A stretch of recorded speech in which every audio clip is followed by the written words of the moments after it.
नमस्कार, live 11 media में आपका स्वागत है। नई दिल्ली रेलवे स्टेशन पर 15 फरवरी को हुई भगदड़ में 18 लोगों की मौत हो गई। आरपीएफ की एक रिपोर्ट आई है जिसमें बताया गया है कि प्रयागराज जाने वाली कुंभ स्पेशल ट्रेन के प्लेटफॉर्म बदलने के कारण हादसा हुआ। पटना में फायरिंग करते हुए घर में घुसे 4 अपराधी, कई थानों की पुलिस और एसटीएफ ने बाहर से घेरा। पटना के कंकड़ बाग थाना क्षेत्र में 4 अपराधियों ने फायरिंग करते हुए एक मकान में घुस गए। पुलिस ने मकान को घेर लिया और आसपास की दुकानें को बंद करा दिया।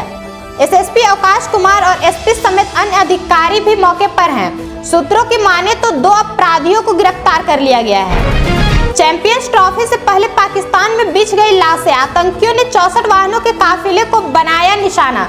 पाकिस्तान के कुरुम जिले में 2 आतंकी हमले में 6 लोगों की मौत हुई है। मृतकों में 4 अर्धसैनिक बलों के जवान भी शामिल है। दोनों हमलों में 20 लोग घायल भी हुए हैं।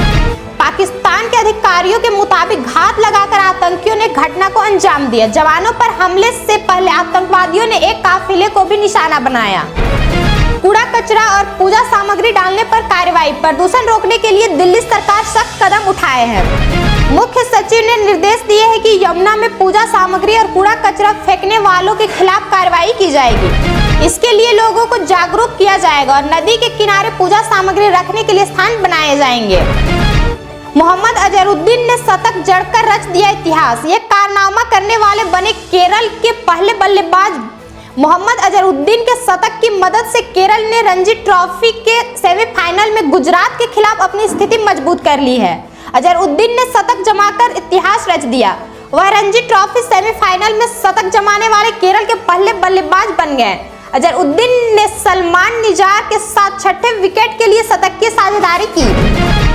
पंजाब के मुक्तसर साहिब में एक भी सड़क हादसा हुआ है। मुक्तसर रोडवेज डिपो की बस ट्रॉली से टकराने के बाद खेत की तरफ पलट गई। इस हादसे में 7 लोग घायल हो गए। घायलों को मलोट के सिविल अस्पताल में भर्ती कराया गया। पुलिस और प्रशासनिक अधिकारी मौके पर पहुंच गए हैं।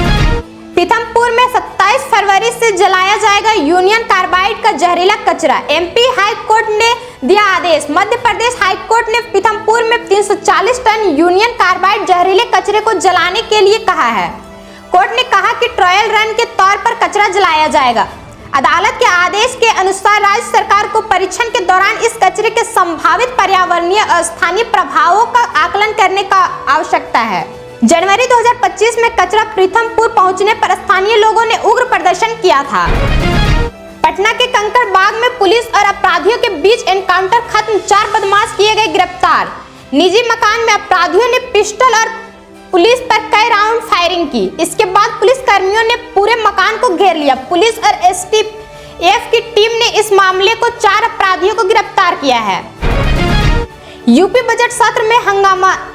अस्थि कलश लेकर तो कोई जंजीरों में लिपटकर पहुंचा विधानसभा। 20 फरवरी को सदन में उत्तर प्रदेश का वर्ष 2025-26 का आम बजट पेश किया जाएगा। सत्र 18 फरवरी से 5 मार्च तक प्रस्तावित किया गया है। पटना में बदमाशों के साथ पुलिस का एनकाउंटर, घर में छिपे अपराधी कर रहे फायरिंग। पटना राजधानी पटना के पॉश इलाके में दिन दहाड़े फायरिंग से दहशत मच गई। कंकड़बाग के राम लखन पथ पर अपराधियों और पुलिस के बीच मुठभेड़ से हड़कंप मच गया है। बताया जा रहा है कि अपराधी किसी बड़ी वारदात को अंजाम देने के लिए घर में छुपे हुए हैं। घर के अंदर बंद अपराधियों को पुलिस और एसटीएफ ने घेर लिया। बताया जा रहा है कि 5-6 बदमाश घर में छिपे हैं। फिलहाल 2 अपराधियों को गिरफ्तार होने की सूचना मिल रही है। हालांकि इसकी आधिकारिक पुष्टि नहीं की गई है। बदल गई टाइमिंग। 20 फरवरी को सुबह 11 बजे होगा दिल्ली के नए सीएम का शपथ ग्रहण। दिल्ली में नए मुख्यमंत्री का शपथ ग्रहण 20 फरवरी को सुबह 11 बजे रामलीला मैदान में होगा। शपथ ग्रहण भव्य होगा जिसमें 30,000 से ज्यादा लोग शामिल हो सकते हैं। इस समारोह में शामिल होने के लिए केजरीवाल को भी निमंत्रण भेजा जाएगा। प्रयागराज से आ रही ट्रेन में लगी आग। त्रिवेणी एक्सप्रेस में धुआं देख यात्रियों में मचा हड़कंप। दिल्ली के पास त्रिवेणी एक्सप्रेस में आग लग गई। वहीं ट्रेन में आग लगने के बाद उठता हुआ धुआं देख यात्रियों में हड़कंप मच गया। सीएम नीतीश के दिल्ली से लौटने के एक दिन बाद ही पटना में अंधाधुंध फायरिंग। बदमाश बिल्डिंग में छिपे। पटना में बदमाशों ने मंगलवार को 4 से 5 राउंड फायरिंग की वारदात को अंजाम दिया। घटनास्थल पर 2 थानों की पुलिस पहुंच चुकी है। बताया जा रहा है कि बदमाश वहां एक बिल्डिंग में छिप गए थे। झारखंड कर्मचारी चयन आयोग द्वारा आयोजित नगर सेवा संवर्ग संयुक्त प्रतियोगिता परीक्षा 2023 के तहत चयनित अभ्यर्थियों को नियुक्ति पत्र मिला। चयनित विभाग के गार्डन अधीक्षक, वेटनरी ऑफिसर, सैनिटरी एवं फूड इंस्पेक्टर, सैनिटरी सुपरवाइजर, राजस्व निरीक्षक और विधि सहायक के 289 अभ्यर्थियों को काफी जदोजहद बाद आज यानी 18 फरवरी को नियुक्ति पत्र मिला। पीएम आवास योजना ग्रामीण सर्वे को देश भर के ग्रामीण इलाकों में किया जा रहा है। इसके माध्यम से ग्रामीण क्षेत्रों में रहने वाले बेघर और गरीब परिवार को सरकार पक्का मकान प्रदान करेगी। पीएम आवास योजना ग्रामीण के तहत अब पात्रता रखने वाले गांव के निवासी सर्वे में भाग ले सकते हैं। नई दिल्ली प्रधानमंत्री नरेंद्र मोदी की अगुवाई में हुई बैठक में अगले मुख्य चुनाव आयुक्त के तौर पर ज्ञानेश कुमार के नाम पर मुहर लगी है। अगले सीईसी के तौर पर नियुक्ति के लिए कानून मंत्रालय ने अधिसूचना भी जारी कर दी है।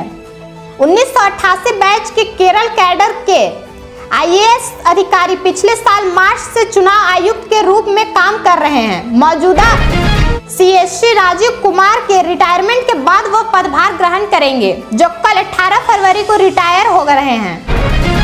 मुख्य चुनाव आयुक्त की नियुक्ति के लिए एक सिलेक्शन कमेटी द्वारा नाम तय किया जाता है। प्रधानमंत्री नरेंद्र मोदी की अगुवाई में सोमवार शाम को एक बैठक की गई। इस बैठक में विपक्ष के नेता राहुल गांधी और गृह मंत्री अमित शाह भी पहुंचे। गौरतलब है कि सुप्रीम कोर्ट ने लंबी कानून खींचतान के बाद अपने एक फैसले में सीईसी की नियुक्ति के लिए सिलेक्शन कमेटी के लिए पदाधिकारी तय किए थे, जिसमें मुख्य न्यायाधीश को भी शामिल किया गया था। इंतजार खत्म, दिल्ली को 20 फरवरी को मिलेगा नया मुख्यमंत्री। जाने कौन बनेगा सीएम। नई दिल्ली, जहां भारतीय जनता पार्टी 19 फरवरी को सरकार बनाने का दावा पेश करेगी, 20 फरवरी को नए सीएम शपथ लेंगे। भाजपा सूत्रों के अनुसार दिल्ली में बीजेपी विधायक दल की बैठक 19 फरवरी को होगी। बीजेपी ने सोमवार को होने वाली विधायक दल की बैठक को 2 दिन बाद के लिए टाल दिया। अब यह बैठक 19 फरवरी को होगी। मुख्यमंत्री का शपथ ग्रहण समारोह भी 18 फरवरी के बजाय अब 20 फरवरी को होगा। कार्यक्रम की व्यवस्थाओं को देखरेख के लिए भाजपा महासचिव विनोद तावड़े और तरुण चुग को प्रभारी नियुक्त किया गया है। झारखंड के पहले कमर्शियल कोयला खदान से उत्पादन शुरू हो गया है। पलामू के राजहरा नॉर्थ कॉयल माइंस का उद्घाटन राज्य के वित्त मंत्री राधाकृष्ण किशोर और पलामू के सांसद विष्णु दयाल राम ने किया। राजहरा नॉर्थ कॉयल माइंस को fair mine carbon private limited को आवंटित किया गया था। केंद्र सरकार ने कोयला उत्पादन को लेकर यह शर्त रखी थी कि सितंबर 2025 से उत्पादन शुरू हो जाना चाहिए, लेकिन कंपनी जनवरी से ही उत्पादन शुरू कर दिया है। आपके लिए एक सुखद समाचार, लंबे इंतजार के बाद सहारा इंडिया परिवार ने आपके फंसे हुए पैसों की वापसी प्रक्रिया शुरू कर दी है। यह कदम उन लाखों निवेशकों के लिए है राहत लेकर आया है जो अपने धन की वापसी की प्रतीक्षा कर रहे थे।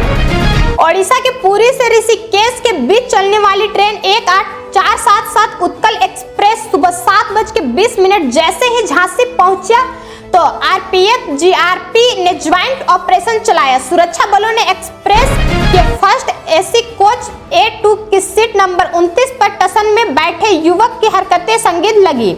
टीम ने उसे तलाशी देने को कहा।